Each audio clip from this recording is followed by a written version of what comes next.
Friend welcome to teaching exam study. दोस्तों बात करेंगे सीटेट की एग्ज़ाम की पेपर 2 यानी कक्षा 6 से 8 के लिए जो सामाजिक अध्ययन पेपर है उसकी जो प्रश्न 60 पूछी जाती है उसमें इतिहास के विषय हम लेकर चल रहे हैं और इसमें चैप्टर नंबर 7 हम बात करते हैं प्रथम साम्राज्य से पढ़ने वाले प्रश्न।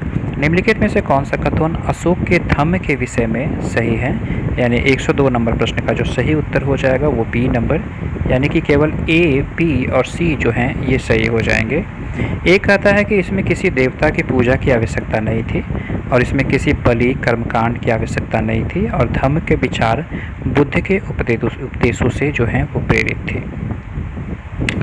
अगला प्रश्न है प्रश्न संख्या 103 नंबर कि निम्नलिखित में से मौर्य साम्राज्य में उत्तराधिकार का कौन सा क्रम सही है। तो सही उत्तर हो जाएगा बी नंबर, चंद्रगुप्त मौर्य, बिंदुसार, अशोक और दशरथ मौर्य।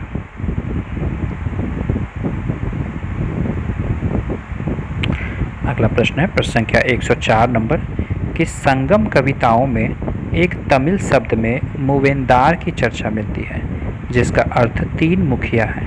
निम्नलिखित में से कौन सा समुच्चय तीनों मुखियाओं का सही प्रतिनिधित्व करता है। तो इसका सही उत्तर हो जाएगा चोल, चेर और पांड्य। अगला प्रश्न है अभिकथन और कारण वाला। प्रश्न थोड़ी सी लंबी है, आप इसे पढ़ें और समझने का प्रयास करें। यानी चोल राजा राजेंद्र प्रथम ने अपनी राजधानी में शिव मंदिर का निर्माण करवाया और उसने पराजित शासकों में जब्त की गई उत्कृष्ट प्रतिमाओं में से इसे भर दिया। राजेंद्र के प्रथम समकालीन गजनी के सुल्तान महमूद ने भारतीय उपमहाद्वीप में अपने अभियानों के दौरान पराजित राजाओं के मंदिरों के धन और मूर्तियां का लूट लिया। कारण है कि मध्ययुगीन राजनीति संस्कृति में ज़्यादातर शासक अपने राजनीतिक बल व सैनिक सफलताओं का प्रदर्शन पराजित शासकों के उपासना स्थलों पर आक्रमण करके और उन्हें लूट कर लेते थे। इस विकल्प के संबंध में सही उत्तर हो जाएगा सी नंबर, यानी कि ए और आर जो हैं वो दोनों सही हैं तथा आर जो हैं वो सही व्याख्या है ए की। अगला प्रश्न पुनः ए और बी आर में बताई जा रही है कि ए कह रहा है कि अशोक के धर्म में देवताओं की पूजा और कर्मकांड शामिल थे। आर कह रहा है कि अशोक ने धम्म महामत्ता नाम के अधिकारों की नियुक्ति की जो जगह जगह जाकर धम्म की शिक्षा करता था। तो इसका सही उत्तर हो जाएगा डी नंबर, यानी ए गलत है लेकिन बी जो है वो सही है, यानी कि अशोक ने धम्म महामत्ता नाम के अधिकारियों की नियुक्ति की जो जगह जगह पर जाकर धर्म की शिक्षा देते थे। अगला प्रश्न है कि कन्नौज पर लंबे समय तक त्रिपक्षीय संघर्ष किन तीन राजवंशों के बीच चला। तो इसका सही उत्तर हो जाएगा बी नंबर, यानी कि पाल, राष्ट्रकूट और गुर्जर प्रतिहार वंश के दोनों। अगला प्रश्न है कि लगभग 2000 वर्ष पूर्व निम्नलिखित में से कौन से शासक रेशम मार्ग पर नियंत्रण रखने के लिए सर्वाधिक प्रसिद्ध थे। तो सही उत्तर हो जाएगा कुषाण, यानी ए नंबर ऑप्शन जो है इसका सही हो जाएगा। अगला प्रश्न है प्रश्न संख्या 109 नंबर कि चोल साम्राज्य में सभा का सदस्य बनने के लिए निम्नलिखित में से कौन सी एक शर्त नहीं है। तो इसका सही उत्तर हो जाएगा ए नंबर, यानी कि उनकी आयु 25 से 70 वर्ष के बीच होनी चाहिए। अगला प्रश्न है प्रश्न संख्या 110 कि दंती दुर्ग जिसने हिरण्यगर्भ नामक एक अनुष्ठान किया वह था। तो ये सी नंबर, राष्ट्रकूट का प्रधान था। अगला प्रश्न है प्रश्न संख्या 111 कि चोल काल में व्यापारियों के संघ को क्या कहा जाता था। तो चोल काल में व्यापारियों के संघ को नगरम कहा जाता था। अगला प्रश्न है कि रोमन साम्राज्य में काली मिर्च की इतनी मांग थी कि इसे किस नाम से बुलाते थे। तो इसका सही उत्तर हो जाएगा काला सोना के नाम से। अगला प्रश्न है अर्थशास्त्र के अनुसार मौर्य काल में उत्तर पश्चिमी भारत किसके लिए प्रसिद्ध था। तो सही उत्तर हो जाएगा कंबल के लिए यह प्रसिद्ध था, यानी टी नंबर ऑप्शन जो है इसका सही हो जाएगा।